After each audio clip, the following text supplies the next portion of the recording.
Yeah, when this briefing was held at 10 o'clock, we were 4 hours into the election day, and the commissioner of elections says at that point the only issue they were aware of around the entire state was actually here in Richmond itself. Susan Beals says at one of the Gilpin Court precincts, 11 voters were given ballots that only had the federal races on them, no Richmond races.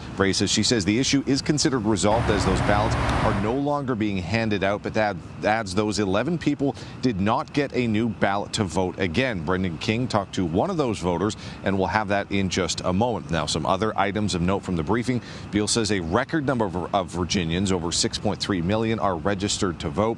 2.3 million voted early, either in person or by mail. She adds that 126,000 mail-in ballots that were sent out have not been returned yet, but can be done so by Friday at noon if they are postmarked by Election Day. Now, during questions from the media, Beals was asked several times about the daily purges of suspected non-citizens from the voter rolls from a Governor Glenn Youngkin executive order that led to lawsuits that went all the way to the Supreme Court. It was revealed in that process some of those removed were actually U.S. citizens. Beals reiterated they want every eligible voter to be able to cast a ballot. That's why Virginia has same-day registration, and those impacted in that way could do that. And she says while they don't have totals for today, she said in early voting across the state, over 16,000 people did same-day registration.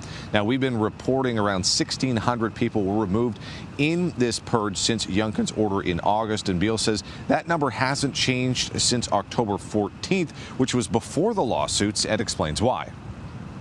So we stopped prior to the last day of to October 15th, which is, I think it was the close of books, perhaps, last day to register to vote in Virginia.